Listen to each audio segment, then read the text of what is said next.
यो रेडियो नेपाल हो। अब श्रेया नेपालबाट समाचार सुन्नुहोस्। शुरूमा प्रमुख समाचार।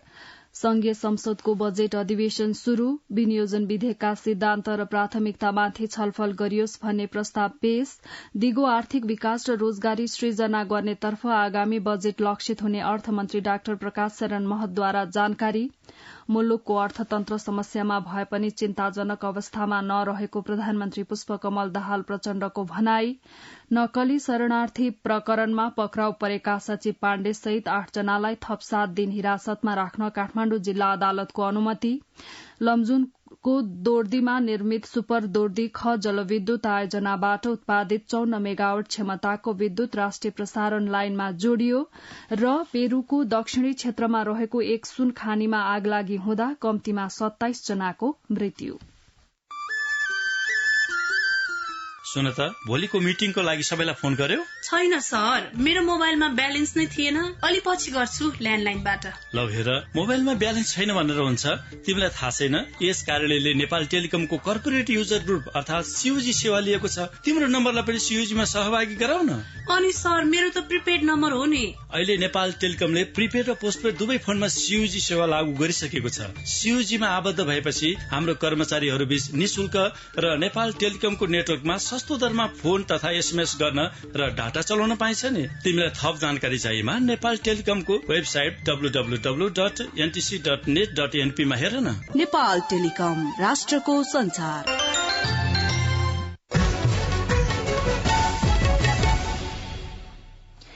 अब समाचार विस्तारमा।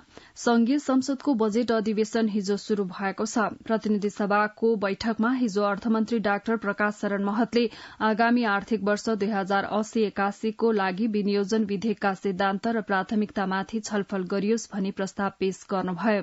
अर्थमन्त्री डाक्टर महतले आगामी आर्थिक वर्षको बजेट दिगो, फराकिलो र समुन्नत आर्थिक विकास हासिल गर्ने, रोजगारी सृजना तथा सेवा प्रवाहलाई प्रभावकारी बनाई सुशासन कायम गर्नेतर्फ परिलक्षित हुने बताउनुभयो।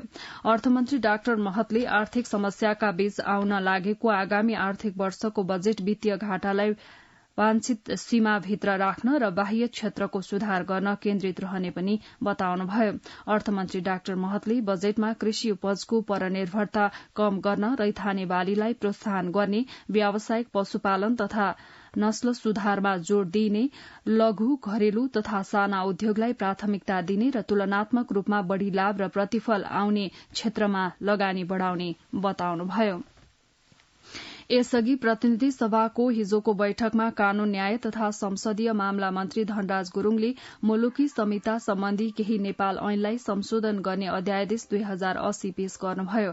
सरकारले अनुचित लेनदेन तथा मिटर ब्याज पीड़ितका समस्या समाधान गर्ने उद्देश्यले अध्यादेश जारी गरेको हो। यसअघि बैठकमा सांसदहरूले नक्कली भूटानी शरणार्थीका सम्बन्धमा छानबिन गरी दोषीलाई कार्यवाही गर्नुपर्ने, दोषी कोही पनि नउम्कोस् तर निर्दोष कोही पनि नफसोस् भन्नेतर्फ भने सचेत भएर अगाडि बढ़नुपर्नेमा जोड़ दिनुभयो। यस्तै बैठकमा सत्तापक्ष सांसदहरूले अघिल्लो संसदले पारित गरी प्रमाणीकरणका लागि राष्ट्रपति समक्ष पठाएको नागरिकता सम्बन्धी विधेयक प्रमाणीकरण गराई छिटो कार्यान्वयनमा ल्याउनुपर्ने माग गर्नुभयो भने विपक्षी सांसदहरूले त्यो विधेयक अब अगाडि बढ़ाउन नहुने बताउनुभयो। प्रतिनिधि सभाको अर्को बैठक आज बिहान बस्दैछ। यसै गरी राष्ट्रिय सभाको हिजो बसेको बैठकमा पनि अर्थमन्त्री डाक्टर प्रकाश शरण महतले आर्थिक वर्ष 2080-81 का लागि विनियोजन विधेयकका सिद्धान्त र प्राथमिकता सम्बन्धमा सभामा छलफल गरियोस् भन्ने प्रस्ताव पेश गर्नुभयो। यस्तै बैठकमा कानून न्याय तथा संसदीय मामला मन्त्री धनराज गुरूङले मुलुकी संहिता सम्बन्धी केही नेपाल ऐनलाई संशोधन गर्ने अध्यादेश 2080 सभा समक्ष पेश गर्नुभयो। राष्ट्रिय सभाको बैठकमा पनि सांसदहरूले नक्कली भूटानी शरणार्थी प्रकरणका बारेमा सत्य तथ्य छानबिन हुनुपर्ने, शिक्षा, स्वास्थ्य, कृषि लगायतका क्षेत्रमा बजेट बढ़ाउनु पर्ने माग गर्नुभयो। राष्ट्रिय सभाको अर्को बैठक आज बिहान 10:30 बजे बस्दैछ। प्रधानमन्त्री पुष्पकमल दाहाल प्रचण्डले मुलुकको अर्थतन्त्र समस्यामा भए पनि चिन्ताजनक अवस्थामा नरहेको बताउनु भएको छ। नेपाल व्यवसाय शिखर सम्मेलन कार्यक्रममा प्रधानमन्त्री दाहालले अर्थतन्त्र सुधारका लागि सरकार, मातहतका निकाय, विकास साझेदार, प्रमुख राजनीतिक दल र सरोकारवाला सम्पूर्ण पक्षहरू एकाकार भई आर्थिक गतिविधिलाई तीव्र बनाउन लाग्नुपर्ने बताउनुभयो।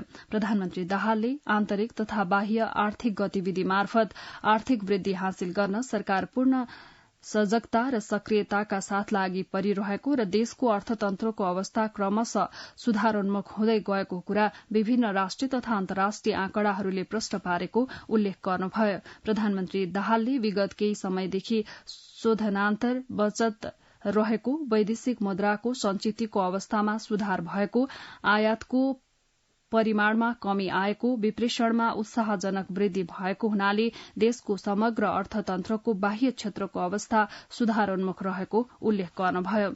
आगामी आर्थिक वर्षको नीति तथा कार्यक्रम र बजेटले नेपालको आन्तरिक स्रोत प्रयोगबाट आर्थिक समृद्धि हासिल गर्न सकिने विषयलाई प्राथमिकता राख्ने पनि उहाँले बताउनुभयो। यसै गरी कार्यक्रममा अर्थमन्त्री डाक्टर प्रकाश शरण महतले अर्थतन्त्रमा अहिले देखिएका समस्या समाधानका लागि वित्त नीतिबाट भन्दा मौद्रिक नीतिको व्यवस्थापनबाट सम्भव हुने बताउनुभयो। अर्थतन्त्र सुधारका लागि सरकारबाट भएका प्रयास मात्र पर्याप्त नरहेकाले निजी क्षेत्रको साथ आवश्यक रहेको उहाँले बताउनुभयो। सरकारले राष्ट्रिय पत्रकारिता पुरस्कार र वरिष्ठ पत्रकार सम्मान 2079 प्रदान गरेको छ। संचार तथा सूचना प्रविधि मन्त्रालयले हिजो सिंहदरबारमा आयोजना गरेको पुरस्कार वितरण समारोहमा 6 जनालाई राष्ट्रिय पत्रकारिता पुरस्कार र 2 जनालाई वरिष्ठ पत्रकार सम्मान 2079 ले सम्मान गरिएको हो।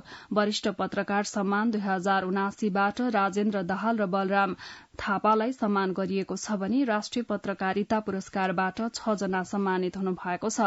पुरस्कार वितरण समारोहमा प्रधानमन्त्री पुष्पकमल दाहाल प्रचण्डले प्रेस स्वतन्त्रता र पत्रकारको सुरक्षाप्रति सरकार प्रतिबद्ध रहेको बताउनुभयो। प्रधानमन्त्री प्रचण्डले मीडियालाई राष्ट्रिय सेवामूलक उद्योग सरह नै मान्यता प्रदान गरी संरक्षण गर्ने नीति लिएको पनि बताउनुभयो। हामीले प्राप्त गरेको संघीय लोकतान्त्रिक गणतन्त्रको प्रमुख हिस्सेदार नेपाली पत्रकारिता क्षेत्र पनि हो, जसको संलग्नता बिना यति ठूलो राजनीतिक उपलब्धि प्राप्त गर्न सम्भव थिएन।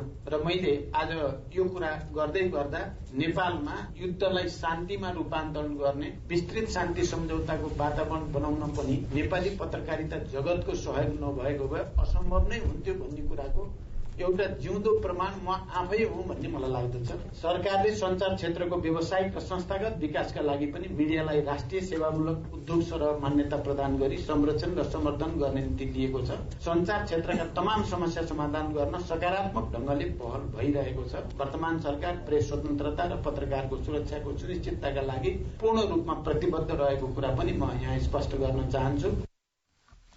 कार्यक्रममा संचार तथा सूचना प्रविधि मन्त्री रेखा शर्माले राजनीतिक उपलब्धिलाई संस्थागत गर्ने र त्यसमार्फत जनताको जीवनमा रूपान्तरण ल्याउनु राजनीति र पत्रकारका दुवैको दायित्व भएको बताउँदै पत्रकारको भूमिका महत्वपूर्ण रहेको बताउनुभयो। मन्त्री शर्माले सरकार र संचार क्षेत्रको सहकार्य आवश्यक रहेको भन्दै संचार क्षेत्रको विकास र पेशागत सुरक्षामा सरकार प्रतिबद्ध रहेको बताउनुभयो। संचार संस्थाहरूको सबलीकरण र श्रमजीवी पत्रकारको भौतिक तथा पेशागत सुरक्षाप्रति सरकार गम्भीर छ। साना लगानीका स्वरोजगारमूलक र गैर नाफामूलक संचार माध्यमको प्रवर्धन, श्रमजीवी पत्रकारहरूको कार्यान्वयन, पत्रकारको दक्षता अभिवृद्धि लगायत कामहरू गर्नको निम्ति आम संचार प्रशिक्षण प्रतिष्ठानको स्थापना, सार्वजनिक सेवा प्रसारण संस्थाको स्थापना, प्रेस काउन्सिलको पुनर्संरचना, एकतर्फा समानुपातिक विज्ञापनको कार्यान्वयन, श्रमजीवी पत्रकार कल्याण कोषको व्यवस्थापन, पत्रकार प्रशिक्षण प्रतिष्ठान, पत्रकारका लागि दुर्घटना बीमा, ज्येष्ठ तथा द्वन्द्वपीडित पत्रकारलाई जीवन निर्वाह भत्ता वितरणको व्यवस्था एवं आम संचार विकास कोषको स्थापना लगायतका एजेण्डा सरकारको प्राथमिकतामा छन्। यी मध्ये केही कार्यान्वयन छन् भने बाँकी क्रमशः कार्यान्वयन गरिने नै छ। भएका कानूनका प्रभावकारी कार्यान्वयन गर्ने, असान्दर्भिक कानूनको पुनरावलोकन गर्ने र आवश्यक कानून निर्माण गरेर पत्रकारिता क्षेत्रका समस्याहरूलाई समाधान गर्न सरकार प्रतिबद्ध छ। संचार तथा सूचना प्रविधि मन्त्रालयका सचिव कृष्ण बहादुर रावतले लोकतन्त्रको पहरेदार पत्रकारिता थप व्यावसायिक र जिम्मेवार बन्न पत्रकारिता दिवसले उत्प्रेरित गर्ने विश्वास व्यक्त गर्नुभयो। नेपाल पत्रकार महासंघका अध्यक्ष विपुल पोखरेलले राज्यले नेपालको पत्रकारिताको अभिभावकत्व ग्रहण गरेको बताउँदै संचार क्षेत्रका समस्या समाधानमा सरोकारवालासँगको सहकार्यमा जोड़ दिन आग्रह गर्नुभयो। सम्मानित हुने पत्रकारहरूको तर्फबाट वरिष्ठ पत्रकार राजेन्द्र दाहालले प्रचण्डले योग्य पत्रकारले पत्रकारिता र पत्रकारिता मार्फत लोकतन्त्रलाई बलियो बनाउन महत्वपूर्ण सहयोग पुर्याउने बताउनुभयो। प्रधानमन्त्री पुष्पकमल दाहाल प्रचण्डले राज्यका सबै काम कारबाही पारदर्शी रूपमा जनसमक्ष ल्याउने दायित्व आम संचार माध्यमको भएको बताउनु भएको छ। गोरखापत्र प्रकाशनको 123औं वर्ष प्रवेशका अवसरमा काठमाण्डुमा आयोजित विशेष समारोहमा प्रधानमन्त्री प्रचण्डले राज्यका हरेक अंग र निकायलाई कार्य सम्पादन प्रति जिम्मेवार, उत्तरदायी र सबल बनाउन संचार माध्यमले निर्वाह गर्ने भूमिका महत्वपूर्ण हुने स्पष्ट पार्नुभयो। राज्यका सबै काम कारबाहीहरू पारदर्शी हुनुपर्दछ। राज्यका निकायले गर्ने कार्य सम्पादनका बारेमा सुसूचित गर्ने दायित्व आम संचार माध्यमको नै रहन्छ। नागरिक सुसूचित हुन सक्दा मात्र संघीय लोकतान्त्रिक गणतन्त्र सबल बन्न सक्छ। राज्यका हरेक अंग र निकायलाई कार्य सम्पादन प्रति जिम्मेवार, उत्तरदायी र सबल बनाउन चौथो अंगका रूपमा संचार माध्यमले निर्वाह गर्ने भूमिका महत्वपूर्ण हुन्छ भन्ने कुरामा विमति छैन। शताब्दी लामो यात्रा पार गरिसकेको गोरखापत्रको हाम्रो सामाजिक विकास र सांस्कृतिक प्रवर्धनमा पनि महत्वपूर्ण योगदान छ। अहिलेको प्रतिस्पर्धात्मक बजारमा आफूलाई अझ सफल साबित गर्न यो संस्थाले अझ जिम्मेवार, व्यावसायिक तथा विश्वसनीय भएर आफूलाई अगाडि बढाउनु पर्ने आवश्यकता छ। समारोहमा संचार तथा सूचना प्रविधि मन्त्री रेखा शर्माले जनताका आवश्यकताका आवाजलाई राज्यसम्म पुर्याउन संचार माध्यमले महत्वपूर्ण भूमिका खेल्न सक्ने बताउनुभयो। नक्कली शरणार्थी बनाएर नेपालीलाई अमेरिका लैजाने प्रकरणको अनुसन्धानका क्रममा पक्राउ पर्नुभएका नेपाल सरकारका सचिव टेकनारायण पाण्डेसहित पक्राउ परेका 8 जनालाई काठमाण्डु जिल्ला अदालतले थप 7 दिन हिरासतमा राख्न प्रहरीलाई अनुमति दिएको छ। भूटानी शरणार्थी नक्कली परिचय पत्र बनाएर ठगेको आरोपमा पाण्डेलाई प्रहरीले हि वैशाख 20 गते पेप्सीकोलाबाट पक्राउ गरेको थियो। उहाँलाई प्रहरी वृत्त सिंहदरबारको हिरासतमा राखी अनुसन्धान भइरहेको प्रहरीले जनाएको छ। नेकपा एमालेको केन्द्रीय कमिटिको बैठक सरेको छ। एमाले प्रचार विभागका उपप्रमुख विष्णु रिजालले संसद बैठक आह्वान भएको अवस्थामा संसदीय काममा केन्द्रित हुनुपर्ने भएकाले झापामा तय गरिएको बैठक काठमाण्डुमा सारिएको बताउनुभयो। यही वैशाख 29 देखि 31 सम्म झापामा बस्ने भनिएको बैठक अब यही वैशाख 28 देखि 30 गतेसम्म केन्द्रीय कार्यालय च्यासल ललितपुरमा बस्ने भएको छ। यसैबीच केन्द्रीय कमिटि बैठकको एजेण्डा तय गर्नका लागि भोलि सचिवालय बैठक बोलाइएको छ। नेपाल प्रहरीले कम्बोडिया पठाइदिन्छु भनी ठगी गर्ने 1 जनालाई पक्राउ गरेको छ। प्रहरीको काठमाण्डु उपत्यका अपराध अनुसन्धान कार्यालयको टोलीले वैदेशिक रोजगारीका लागि कम्बोडिया पठाइदिन्छु भन्दै रकम ठगी गर्ने गोर्खा नगरपालिका 10 घर भई काठमाण्डुको नयाँ बस पार्क बस्ने 31 वर्षीय सुदीप लामा तामाङलाई पक्राउ गरी हिजो सार्वजनिक गरेको हो। कार्यालयका सूचना अधिकृत एवं प्रहरी परीक्षक रविन्द्र रेग्मीले वैदेशिक रोजगारीका लागि प्रतिष्ठित कम्पनीमा कम्प्युटर अपरेटरमा 2 लाख तलबमा काम लगाइदिन्छु भन्दै 31 लाख रूपियाँ ठगी गरेको आरोपमा तामाङलाई पक्राउ गरिएको जानकारी दिनुभयो। लमजुङको दोर्दी गाउँपालिका 6 ढोडेनीमा निर्माण भएको 54 मेगावाट क्षमताको सुपर दोर्दी ख आयोजनाको बिजुली राष्ट्रिय प्रसारण लाइनमा जोडिएको छ। पिपुल हाइड्रो पावर कम्पनीले निर्माण गरेको सो आयोजनाबाट उत्पादित बिजुलीको परीक्षण सफल भएसँगै राष्ट्रिय प्रसारण लाइनमा जोडिएको आयोजनाका साइट इन्चार्ज रमेश सिगदेलले बताउनुभयो। आयोजनाले निर्माण थालनी गरेको करिब 9 वर्षपछि बिजुली उत्पादन गर्न थालेको हो।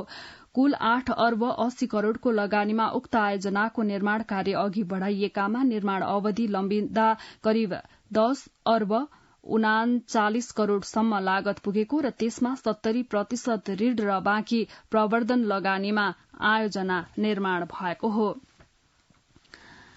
कर्णाली प्रदेश सरकारले मुगु कार्मारोङ गाउँपालिका 2 मुगुको च्यार्खु लेकमा हिउँ पहिरोमा परेकाहरूको खोज उद्धार आजदेखि गर्ने भएको छ। प्रदेश सरकारले आज हेलिकप्टरबाट नेपाली सेना, नेपाल प्रहरी, सशस्त्र प्रहरी सहितको खोज उद्धार टोली घटनास्थलमा पुर्याउने तयारी गरेको हो। कर्णाली प्रदेश सरकारका प्रवक्ता एवं आन्तरिक मामला तथा कानून मन्त्री कृष्ण बहादुर जीसीले घटनाका बारेमा तत्काल जानकारी हुन नसकेकाले खोज उद्धार कार्यमा ढिलाइ भएको बताउनुभयो। राष्ट्रिय परीक्षा बोर्डले यस वर्षको कक्षा 12 को वार्षिक परीक्षाको तयारी अन्तिम चरणमा पुगेको जनाएको छ। भोलिदेखि सञ्चालन हुने परीक्षाका लागि कुल 4,67,389 विद्यार्थीले फारम भरेको बोर्डले जनाएको छ। यस वर्षको कक्षा 12 को वार्षिक परीक्षाको परीक्षा केन्द्र तोक्ने काम पूरा भएको बोर्डका अध्यक्ष डाक्टर महाश्रम शर्माले जानकारी दिनुभयो। उहाँका अनुसार केन्द्राध्यक्ष, निरीक्षक नियुक्त गर्ने लगायतका काम पनि अन्तिम चरणमा पुगिसकेको बताउनुभयो। यस वर्ष 56,000 भन्दा बढ़ी विद्यार्थीले ग्रेड वृद्धि परीक्षा दिन लागेको बताइएको छ। कर्णालीसँगै सुदूरपश्चिम प्रदेशका विभिन्न जिल्लामा परम्परादेखि कुरीतिको रूपमा रहेको छाउपड़ी प्रथा अझै हट्न सकेको छैन। विभिन्न सरकारी तथा गैर सरकारी संघ संस्थाले छाउपड़ी प्रथा उन्मूलनका लागि सञ्चालन गरेका अभियानले निरन्तरता नपाउँदा महिलाहरू अझै कष्ट भोग्न बाध्य भएका छन्। सुर्खेतबाट आकाश तारा बयकको यो रिपोर्ट। सुर्खेतमा विभिन्न संघ संस्थाहरूले छाउगोठ मुक्त गर्ने अभियान सञ्चालन गरे। गाउँका धामी झाँक्रीदेखि महिला तथा बालबालिका गाउँमा भएका छाउगोठ भत्काउँदै हिँडे। उत्साहजनक अभियानले जिल्लाका बाबियाचौर, गुटु, विद्यापुर, लगाम, बेतान, घाटगाउँ, तातापानी छाउगोठ भत्काएर छाउगोठ मुक्त क्षेत्र घोषणा गर्यो। तर संघ संस्थाको कार्यक्रम सकिएपछि यस क्षेत्रमा भत्किएका छाउगोठ पुनः निर्माण भएका छन्। अभियानले संस्कार परिवर्तन गर्न नसक्दा छाउगोठ भत्किए पनि धर्म संस्कारले घरमा बस्न नमिल्ने भएपछि पुनः छाउगोठ बनाइएको बाबियाचौर सुर्खेतका जगत टमट्टा बताउनुहुन्छ। महिनावारी भएको बेला शारीरिक रूपमै कमजोर हुने हुँदा राम्रो खानपानको अभावले झनै समस्या हुने गरेको छ। त्यसैमा परिवारबाट एक्लिएर बस्दा विभिन्न समस्या भोग्नु परेको स्थानीय बालिका बाँस्तोलाले बताउनुभयो। सानो छ, हावाहुरी लाग्छ, बर्खा अब पुसमाङमा पनि पानी पर्छ, पुसमाङमा पानी पर्दा छानो असुरक्षित छ। सरकारले चेतनाको स्तर वृद्धि गर्न नसक्ने भए सुरक्षित छाउगोठ निर्माणमा सहयोग गर्नुपर्ने लक्ष्मी विकको भनाइ छ। सहयोग गरौँ भन्ने कोही हुन्न, न भक्का भन्ने मात्रै हुन्छ। संस्थाले बेड दिएमा आज आफूले काम गरेर पनि आजभोलि उठ्ने गरेका महिला अधिकार, महिला आरक्षण, महिला सशक्तिकरण आदि जस्ता मुद्दाहरू व्यवहारमा लागू नहुँदा यी र यस्ता सामाजिक कुसंस्कारले पर्से पाइरहेका छन्। सरकारी व्यवस्थासँगै संस्थागत उद्देश्यमा आएका संघ संस्थाहरूले कार्यक्रमलाई निरन्तरता नदिँदा सुर्खेत लगायत छाउ प्रथा कायम अन्य जिल्लाका ग्रामीण बस्तीमा यो कुप्रथाले निरन्तरता पाइरहेको छ। छाउगोठ भत्काउने र घोषणामा मात्र सीमित राख्नुभन्दा सरकारवाला निकायले स्थानीयको शिक्षा र चेतना शक्तिलाई बढाउन सके यस्ता कुप्रथा र कुरीतिलाई कम गर्न सकिन्छ। आकाश तारा बयक, रेडियो नेपाल, सुर्खेत। अब अन्तर्राष्ट्रिय समाचार। पेरूको दक्षिणी क्षेत्रमा रहेको एक सुन खानीमा आग लागि हुँदा कम्तीमा 27 जनाको मृत्यु भएको छ। एरिक्विक्पा क्षेत्रमा रहेको ला स्पेरान्जा खानीभित्रको सुरुङमा शनिबार सर्ट सर्किटका कारण आग लागि भएको समाचारमा जनाइएको छ। स्थानीय संचार माध्यमका अनुसार सुदूर कोन्डेसुयोस प्रान्तको खानीमा विस्फोट भएपछि आग लागि शुरू भएको हो। प्रहरीले मृतकको विवरण संकलन गरेपछि मात्रै आग लागेको खबर हिजो प्रकाशित गरिएको हो।